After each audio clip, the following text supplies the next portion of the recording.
Welcome back to Decentralized Application Development Crashcasts. I'm Sheila, and I'm here with Victor. Before we dive in, I'd like to remind our listeners to rate our podcast on your favorite platform. Your feedback helps us improve and reach more developers like you. Now, let's continue our journey through Chapter 2, Fundamentals of P2P Networks. Today we're exploring P2P network topologies. Victor, I've got a quiz question to kick things off. Are you ready? Absolutely, Sheila. I'm always up for a good challenge. Bring it on.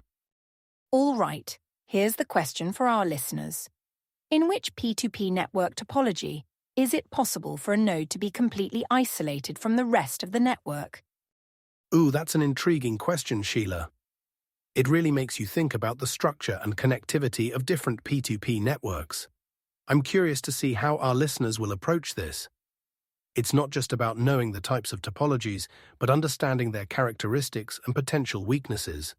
This question could lead to some interesting discussions about network resilience and fault tolerance.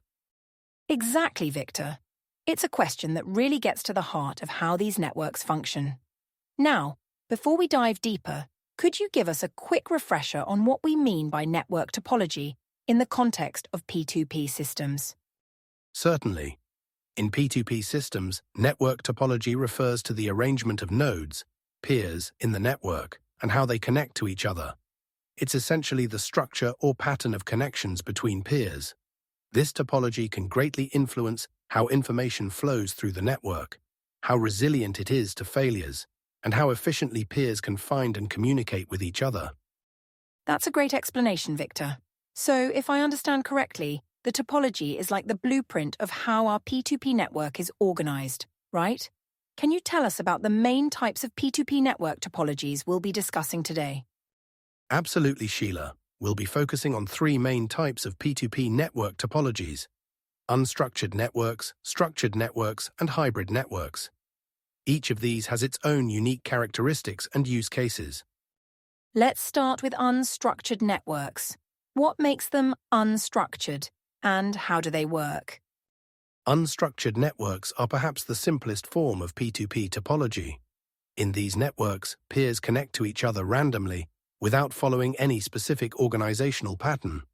It's a bit like a social network, where people form connections organically. That's an interesting analogy. So, if I'm a node in an unstructured network, I just connect to other nodes without any predetermined rules. Exactly. You'd connect to other nodes based on factors like availability or network proximity, rather than following a strict structure. This makes unstructured networks very flexible and easy to set up. However, it also means that finding specific data or resources can be challenging. I see. So, what are some advantages and disadvantages of unstructured networks? The main advantage is their simplicity and robustness. Nodes can join or leave the network easily without disrupting the overall system.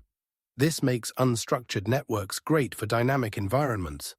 However, the big disadvantage is inefficient search. To find something, you might need to flood the network with queries, which can be resource-intensive. That makes sense. Can you give us an example of a real-world implementation of an unstructured P2P network? Certainly. One of the most famous examples is the early version of Gnutella, a file-sharing network. It used a pure unstructured approach where queries were flooded through the network. While this wasn't the most efficient method, it was very resilient to nodes joining and leaving frequently. Interesting.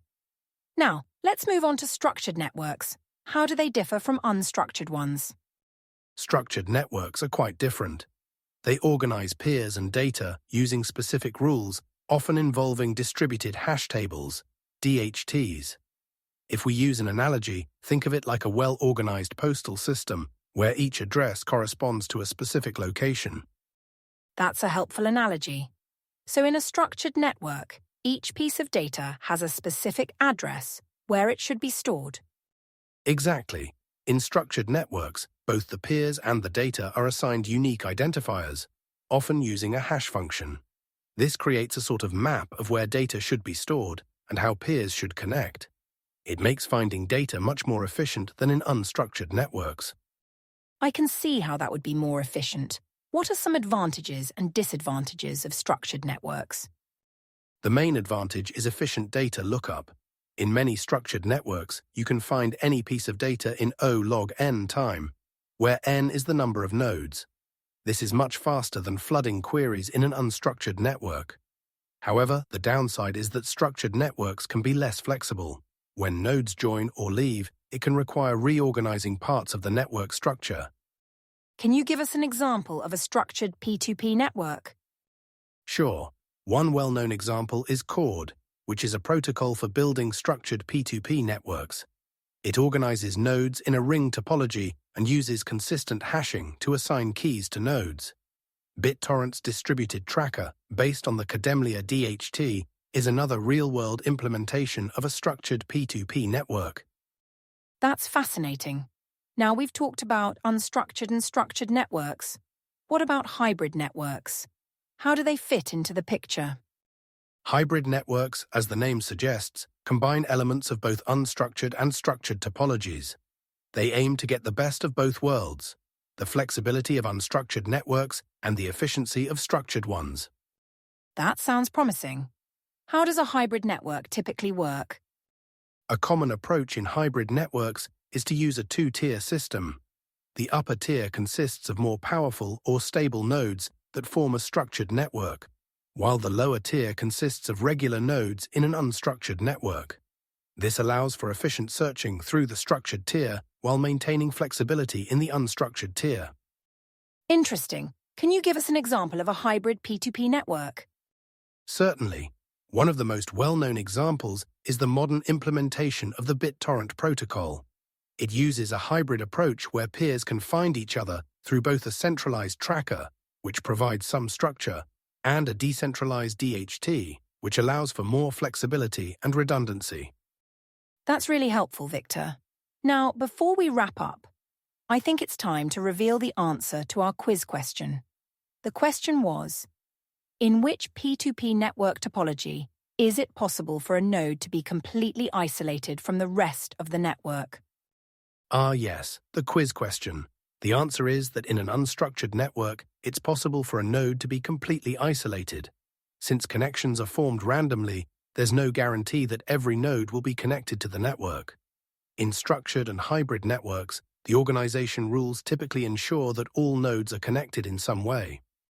Great explanation, Victor. To summarize today's episode, we've learned about three main types of P2P network topologies. Point 1. Unstructured networks, which are flexible but can be inefficient for searches. 2. Structured networks, which offer efficient data lookup but can be less flexible. Point 3. Hybrid networks, which aim to combine the advantages of both unstructured and structured topologies. Each type has its own use cases and trade-offs, and understanding these can help developers choose the right topology for their specific P2P application needs. Excellent summary, Sheila. I'd just like to add that as we continue to explore P2P systems, keep in mind how these topologies influence the behavior and performance of the networks we'll be discussing. Thank you, Victor, and thank you to all our listeners for tuning in. If you found this episode helpful, please visit crashcasts.com and consider joining our Discord community. Your support on Patreon helps us continue creating this content.